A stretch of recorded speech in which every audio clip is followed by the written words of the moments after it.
pessoal, tudo bem? Antes de mostrar o vídeo de hoje, gostaria de fazer um alerta. Esses dias, minha filha me mostrou uma foto do Michael Jackson, toda feliz, dizendo que ela viu no TikTok que alguém disse que o Michael Jackson está vivo e morando no Brasil. Automaticamente, lembrei de já ter visto essa foto no YouTube antes e fui pesquisar. Encontrei. Ela está numa página de uma YouTuber famosa. Só não vou citar o nome dela, pois não sei se posso. Mas a história que ela relatou é de uma pessoa que dizia se corresponder por cartas com Michael Jackson, tendo conhecido o suposto Michael numa comunidade de fãs do Facebook. E eles se comunicavam há 5 anos por WhatsApp, até que um dia marcaram um encontro. Um carro foi buscá-la e levá-la a uma chácara no interior de São Paulo, sem que o próprio marido da fã enviada na história soubesse. Disse que na chácara havia várias crianças e uma mesa cheia de doces, e foi quando ela mostrou essa primeira foto. Logo em seguida, ela mostrou à direita do vídeo uma das supostas cartas do Michael enviadas à fã. E na sequência, essa foto do Michael já com uma certa idade. Mas ela informou que na sequência as fotos são apagadas para não deixar vestígios. Eu achei essa história muito fantasiosa e perigosa. Já explico o porquê. Como vocês sabem, eu gosto de verificar as coisas antes de postar. Fui atrás da primeira foto e descobri que essa foto de 2019 veio do dispositivo móvel de uma usuária do Facebook, a qual protegei a identidade, que é a Diamã, na Jordânia. Ou seja, nada a ver com uma mesa de uma chácara no interior de São Paulo. Segunda coisa, a foto da suposta carta. Quem conhece a assinatura, inclusive do nosso vídeo Michael e os desenhos, sabe que a letra e a assinatura dele são bem diferentes. Mas o que tinha me deixado intrigada era a foto do rosto de Michael, pois parecia uma foto real, talvez com um filtro de envelhecimento. E correndo atrás, como sempre faço, descobri que isso, na verdade, é a foto de um boneco em tamanho real, feito de biscuit, pelo artista plástico brasileiro Selmo Vander, que brincou com a foto utilizando o filtro de envelhecimento. Aliás, que trabalho! Simplesmente perfeito! Ele chegou a montar uma exposição de nome passo a passo em homenagem ao ídolo. Mas onde está o perigo nisso? O perigo seria se essa história fosse real. Não estou dizendo que a youtuber enganou a todos, longe disso. Acho que ela também foi vítima, já que ela estava apenas contando um caso que teriam contado a ela. Ou seja, ela também foi enganada. Não sei se vocês se lembram, mas em 2022, uma brasileira aposentada achava que namorava com Johnny Depp há 2 anos. Com o tempo, a pessoa que se passava pelo ator passou a contar uma história triste de que precisava de dinheiro para o pagamento de condenações em processos nos quais ele estava envolvido. Na época, o ator estava envolvido em uma disputa judicial com sua ex-mulher, Amber Heard. A aposentada disse ter vendido um carro e uma casa para ajudar o falso Depp. Os depósitos foram feitos no Banco do Brasil, em uma conta que o golpista disse ser do amigo brasileiro de seu advogado. A aposentada teve um prejuízo de R$208 mil. As conversas com o falso Depp foram interrompidas apenas quando o filho da aposentada a questionou sobre as transferências e descobriu que ela fora vítima de um golpe. Ou seja, gente, tomem cuidado com quem vocês conversam. Não vão saindo acreditando na primeira pessoa que aparecer se dizendo Michael Jackson. Já pensou se essa história que a youtuber contou fosse verdade? O perigo que essa pessoa estaria correndo, entrando no carro de uma pessoa desconhecida, sabe-se para onde ou para quê? Sem avisar nenhum amigo ou parente? Por favor, se algum artista entrar em contato com você, desconfie. E se pedir dinheiro, CPF, RG, senha do banco, denuncie a polícia que isso é golpe. E tem muita gente por aí se passando por Michael Jackson, dizendo ser amigo, ser casada ou dizendo trabalhar para a Sony e diretamente para o Michael. Portanto, todo cuidado é pouco. Fiquem atentos. O Michael sempre estava atento e por isso chegou até a fazer uma lista negra. Entre os nomes listados por Michael estaria o mágico Uri Geller, que já foi cotado como um de seus grandes amigos. A amizade acabou em 2002, depois que Uri concedeu uma entrevista ao repórter Martin Bashir. Para quem não se lembra, Bashir foi o responsável pela entrevista no documentário Living with Michael Jackson. Esta entrevista foi muito controversa entre aqueles próximos a Jackson, porque Martin a manipulou, cortou cenas importantes e editou os vídeos de uma forma que distorcia completamente a imagem do verdadeiro Michael Jackson. Outro nome presente no listão do astro é o empresário Tommy Mottola, marido de Mariah Carey e magnata da Sony Music. Ele acusou abertamente Tony Mottola, presidente da Sony em 2002, de sabotar deliberadamente seu álbum Invincible. Disse que a gravadora não se empenhou o suficiente na gravação do seu último CD. Já as pessoas ligadas a Jackson dizem que a Sony não promoveu o suficiente o disco para que o músico se desgastasse e abrisse mão da parte que tem direito no catálogo da gravadora, que inclui quase toda a obra dos Beatles. Mas as inimizades e rivalidades perseguem Michael desde criança. O rapper Freddie Gibbs disse que em meados dos anos de 1960, seu pai tentava ser cantor, mas tinha como grande rival ninguém menos que Michael Jackson, que à época despontava como uma grande promessa da música. Meu pai tentou entrar para o mundo da música a vida dele inteira, eu diria, lembrou Gibbs. Ele era um cantor. Para falar a verdade, Michael Jackson acabou com ele em um show de talentos. Depois ele acabou virando Michael Jackson e meu pai nunca mais foi o mesmo. Ele fica bravo com isso. O rapper ainda diz que Michael Jackson era um tabu em sua casa, já que seu pai ficava realmente enfurecido se lembrasse do dia em que perdeu para o cantor. Ele acabou com meu pai. Eu ficava dizendo na época em que os clipes de Michael saíam: está vendo? Mike acabou com você. Você não pode ser melhor que Mike. E ele dizia: cala a boca e dane-se o Michael Jackson, lembrou. Vocês já viram em nossos vídeos que Michael teve algumas tretas com Madonna e Mike Tyson.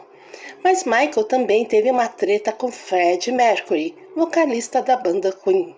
Os dois se conheceram quando Michael Jackson compareceu aos shows de Freddie Mercury com os colegas de banda Roger Taylor, Brian May e John Deacon do Queen, em 1983.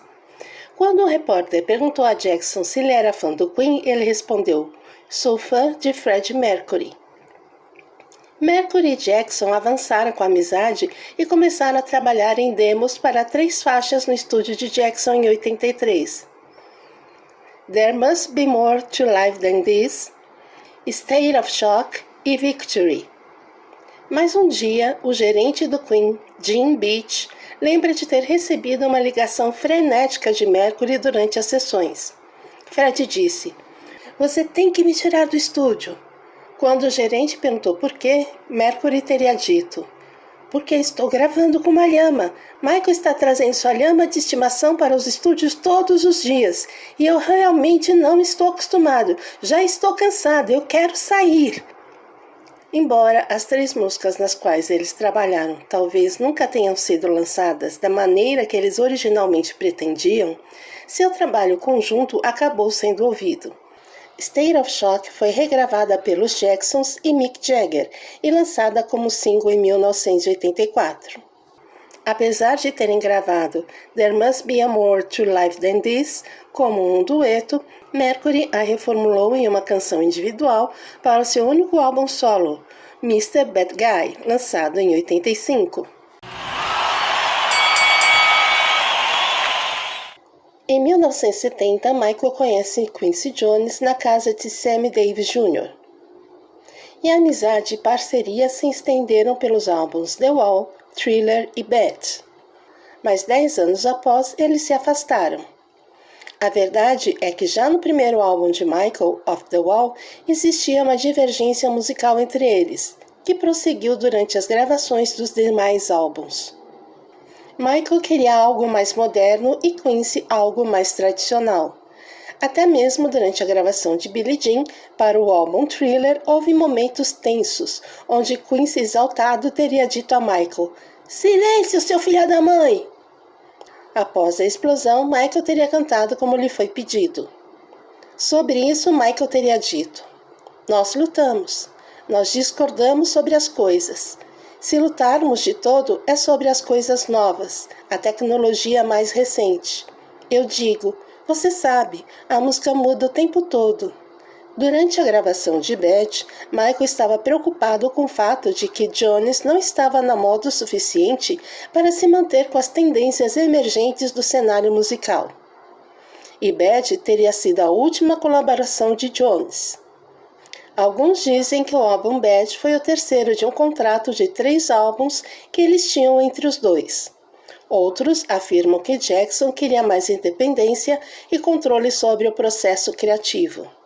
Nenhum dos álbuns de Michael pós-Jones excederia o sucesso que eles criaram juntos. Após a morte de Michael em 2013, Quincy entrou na justiça para ter acesso a milhões de dólares cobrados da Sony referente aos royalties e participação nos lucros das canções que renderam após a morte do cantor. Jones travava uma batalha legal com a produtora MGG Productions, que ficou responsável pela herança musical do falecido cantor, para receber parte dos direitos de autor dos discos Thriller e Bad de Jackson. Em 2017, um juiz ordenou que ele devia ser indenizado pela família. O produtor musical Quincy Jones foi indenizado em 10 milhões de dólares.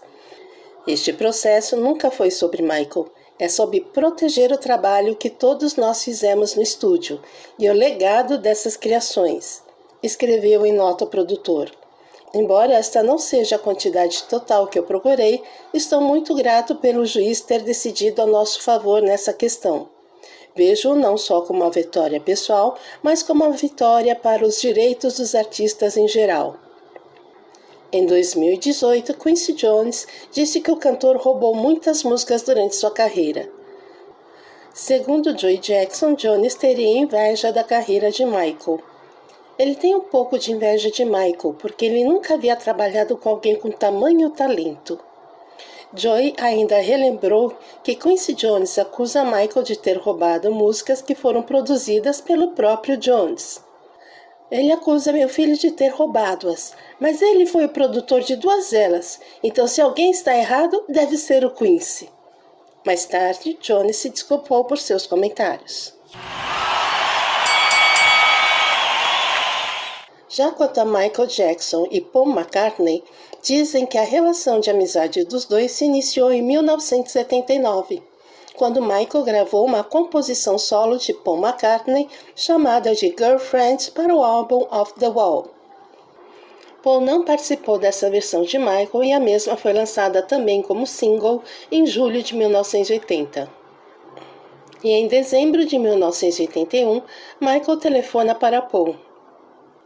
Era Natal e eu estava em casa quando o telefone tocou, e uma vozinha falou comigo. Eu perguntei quem era, tentando proteger minha privacidade. É o Michael, ele disse. Achei meio esquisito, mas ele continuou. Michael Jackson. E depois me perguntou, quer fazer alguns hits?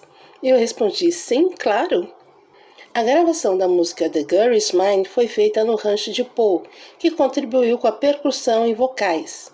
A música foi lançada em 1982 e fez parte do primeiro single do álbum Thriller e atingiu a primeira posição da Billboard, mesmo sem ter sido produzido videoclipe para essa faixa. Michael retribuiu gravando Say Say Say, que faz parte do álbum Pipes of Peace de Paul, que facilmente atingiu o primeiro lugar das paradas norte-americanas. Aproveitando a febre mundial por músicas de Michael Jackson, Paul acelerou a produção do videoclipe, tendo como locação uma casa de campo no Vale Santo Inês, chamado Sycamore Ranch, de 1.080 hectares no estado da Califórnia. Michael ficou tão apaixonado pelo rancho que resolveu comprar a propriedade pela bagatela de 17 milhões de dólares e mudou o nome de Sycamore Ranch para Neverland. Os dois começaram a se mostrar muito próximos, estando sempre juntos, mas foi em uma de suas várias conversas de amigos que as coisas começaram a desandar. De acordo com o próprio Paul, ao programa de David Letterman, disse que eles eram bons amigos. Na verdade, meio que desmoronou um pouco mais tarde, porque ele estava conversando comigo e pedindo meus conselhos de negócios. E uma das coisas que eu disse a ele que estava pensando em entrar no ramo de edição musical. Então ele olhou para mim, meio que pensei que ele estava brincando. Vou pegar o seu. Então você sabe, eu meio que pensei, você... Mas acabou sendo verdade. Em 1985, a coleção de composições Lennon-McCartney foi a leilão e Jackson acabou comprando todo o catálogo dos Beatles por uma quantia de 47,5 milhões de dólares. Joe Jackson, pai de Michael, afirmou tempos depois: a única razão para Michael comprar o catálogo era porque estava à venda. Paul McCartney e Yoko poderiam ter comprado, mas não quiseram. Após isso, a relação deles não foi mais a mesma. McCartney precisava pagar, como faz até hoje com algumas músicas, para apresentar canções que ele próprio escreveu. Entretanto, mesmo com o desentendimento, o ex-Beatle garantiu que não houve brigas. Segundo ele, o afastamento foi natural. 10 anos mais tarde, Michael abriu mão de 50% do catálogo, que foi comprado pela Sony, e Paul conseguiu recuperar parte do seu legado. Apesar de tudo, o ex-Beatle não parece guardar ressentimento do ex-amigo. Ele era um homem encantador e muito talentoso. Sinto falta dele. Os rumores de rivalidade entre Michael Jackson e Prince já começaram a surgir no ano de 1983. Michael estava no topo do sucesso de Thriller e Prince estava à beira do estrelato graças a canções como 1999 e Little Red Corvette. Entra em cena a lenda do funk James Brown, que foi uma grande influência tanto para Prince quanto para Michael. Brown estava realizando o show quando chamou Michael Jackson para subir ao palco, para cantar e dançar. Previsivelmente, Jackson arrasou com seus vocais impecáveis e movimentos de dança de clássicos como Moonwalk. Então, Michael Jackson sussurrou no ouvido de Brown: "Chame o Prince, desafio a me seguir." Ao que James Brown respondeu: "O quê?" Michael sussurrou novamente e Brown respondeu: "Quem?" Após a terceira tentativa de Jackson, Brown foi até o microfone e disse à multidão que alguém chamado Prince se juntasse a eles no palco. Aproveitando a oportunidade, Prince subiu ao palco e deu sua melhor imitação de Jimi Hendrix na guitarra. Tirando a jaqueta para revelar o peito nu, ele começou a uivar no microfone e executar seus próprios movimentos de dança sexy. Ele então saiu do palco pela direita e encostou-se em um poste de luz, caindo na multidão e trazendo o poste com ele. De volta ao palco, James Brown pegou a jaqueta de Prince do chão e foi devolvê-la. Desnecessário será dizer que o incidente não foi exatamente um bom presságio para Prince.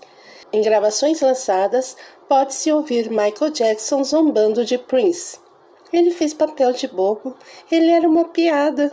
As pessoas corriam e gritavam, e eu estava tão envergonhado, estava tudo em vídeo. Obviamente, Prince ficou tão mortificado com sua performance no show de James Brown que esperou em uma limusine do lado de fora do local com a intenção de atropelar Michael Jackson e LaToya. Michael teria falado ao Quincy Jones: "Eu vi, ele ia passar por cima de mim com a limusine."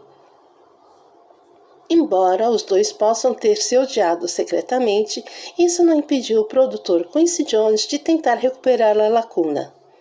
Primeiro, ele abordou Prince para a música beneficente We Are the World, que Michael coescreveu e finalmente cantou. Prince rejeitou prontamente a oferta. Em seguida, Johnny sugeriu que Prince e Michael Jackson tocassem juntos na música Bad, de um próximo álbum de mesmo nome. Da mesma forma, ambos apareceriam no videoclipe, que retratava uma falsa guerra de gangues e uma coreografia de dança previsivelmente excepcional. Segundo a lenda, Prince inicialmente foi um tanto receptivo à ideia até ver a letra. Especificamente, a frase de abertura: "Sua bunda é minha", e o desligou de toda a ideia. Em uma entrevista de 1997 com Chris Rock, Prince deu sua opinião sobre o caso. "Você conhece aquele personagem de Wesley Snipes? Teria sido eu. Você passa esse vídeo em sua mente e a primeira linha dessa música é: Sua bunda é minha. Então eu estava dizendo, quem vai cantar isso para quem? Porque você com certeza não está cantando para mim e eu com certeza não estou cantando para você. Então, aí mesmo temos um problema." O ator Wesley Snipes apresentou uma narrativa diferente em uma entrevista de 2017, quando disse: "Eu e o Prince estávamos fazendo um teste juntos e eu tirei Prince da água. Michael disse a Prince que ele tinha papel, e então ele me conheceu e chutou Prince para o meio-fio. Imagine isso." Seja como for, Prince não participou de Bad, que se tornou outro single de sucesso de Michael Jackson. De acordo com Quincy Jones, Prince apareceu na casa de Michael Jackson, em Ravenhurst, vestindo um sobretudo e segurando uma grande caixa branca. Na caixa estava o rótulo Camille, que aparentemente era o apelido que Prince deu a Michael. Nas palavras de Quincy Jones, a caixa tinha todo tipo de coisa, algumas abotoaduras com Tootsie Rolls. Michael estava morrendo de medo. Ele pensou que havia algum voodoo ali. Quando questionado sobre o que aconteceu com o presente, Jones disse que Jackson se livrou dele. Isso o assustou o suficiente para dizer ao advogado: "Nunca mais quero falar com aquele cara." Se você pensou que a rivalidade entre Prince e Michael havia acabado em 2006, você pensou errado.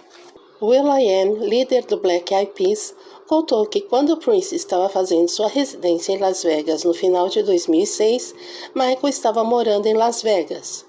Will foi um artista convidado na residência do Prince, mas também era amigo de Michael. Então Will providenciou para que Michael fosse um convidado na plateia do show de Prince. Ninguém sabia realmente, mas o Prince sabia.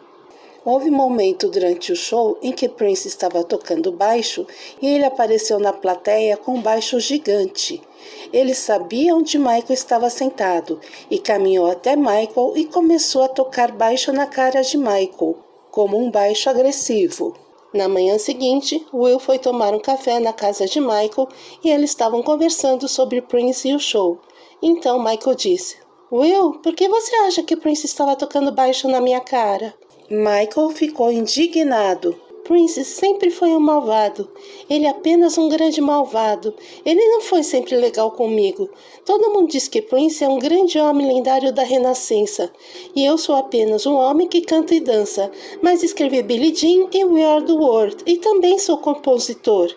Embora possam ter cultivado abordagens e estéticas diferentes, Prince e Michael ainda eram frequentemente vistos como concorrentes. No entanto, no final das contas, a rivalidade entre Prince e Michael Jackson era muito mais séria do que sucessos alternados nas paradas. Mais tarde, Jackson descreveu Prince como uma das pessoas mais rudes que ele já conheceu, que foi malvado e perturbador com sua família. Embora Prince e Michael tenham tido seus problemas no passado, parece que eles ainda se respeitavam e se admiravam como artistas, apesar de sua rivalidade ter ficado bastante intensa em certos momentos ao longo dos anos. Mas uma das tretas mais famosas foi entre Michael Jackson e Eminem. Todo mundo sabe que Eminem é um tremendo encrenqueiro. Não importa quem, se o rapper não gosta de você, ele vai deixar isso bem claro. Ele já tocou celebridades como Dr. Dre, George W. Bush, Khloe Kardashian, Britney Spears, Mariah Carey e Will Smith. E em 2003 foi a vez de Michael Jackson. Tudo começou quando, num quarto de hotel, Eminem aparece na janela fazendo algumas piruetas com uma boneca em referência ao dia em que Michael foi apresentar Blanket pela sacada do hotel em Berlim. Mas o problema maior foi em 2004, quando Eminem lançou o videoclipe da música Just Lose It, onde Eminem satiriza diversas celebridades, mas principalmente a Michael, onde satirizou a respeito do acidente de 1984, onde Michael teve o cabelo incendiado durante as filmagens de um comercial da Pepsi, deixando com graves queimaduras, satirizou as acusações de abuso sexual infantil e as cirurgias no nariz de Michael, exatamente na época em que Michael estava sendo julgado por abuso sexual infantil, fazendo com que muitos acreditassem que Michael realmente era pedófilo. Michael então tentou banir o vídeo de canais de TV que exibiam videoclipes como o Bet. Ele disse que o vídeo era impróprio e insensível para ele, seus filhos, sua família e a comunidade em geral. Speak about what? About Eminem and this disrespect that he showed you. Tell us how that hurt you and how you're feeling about it now. I've never met Mr. Eminem, and to have him, I've always admired him, and to have him do something like that was pretty painful as an artist to another artist. And I just don't want to say too much more than that. But he should be ashamed of himself, what he's doing. And it was wrong of Eminem to do what he did. I've been an artist most of my life doing what I do, and I've never attacked another fellow artist. Great artists don't do that. You don't have to do that. Once again, do you think he only did it because he knew he could get away with it because you're Michael Jackson? Yeah, but it doesn't hurt, really. It's silly. It's kind of elementary, but I hope he's having fun. It's like a poo-poo joke. Yes, yeah. Pouco tempo depois, Eminem foi questionado sobre o videoclipe e seus pensamentos sobre como ele deixou Michael chateado. The video Just Lose It upset Michael Jackson. Now, reading the Rolling Stone article, you're a fan of Michael Jackson. You've always been a fan of him. So if there was one thing you could say right now to him, what would it be? Because I know that wasn't an intentional thing that Slim Shady did. Yeah, it wasn't intentional, but I'm just happy that Michael Jackson is hurting me. So I was thinking that too. Like, that's the kind of cool side of it. The fact that he's hurting me is that does me enough. Like the personal things, that was not planned. It was making no personal judgment on Michael Jackson. It was not, you know what I'm saying? Like, it was completely meant to be on Jackson, as with. No entanto, Jackson não expressou sua raiva apenas verbalmente. Ele também tomou medidas para se vingar de Eminem, de uma forma que o prejudicaria financeiramente.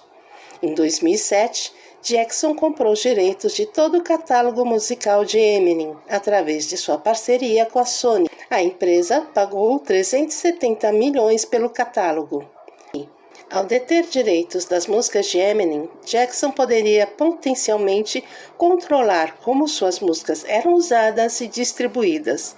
Ele também poderia ganhar royalties por cada venda ou transmissão das músicas de Eminem.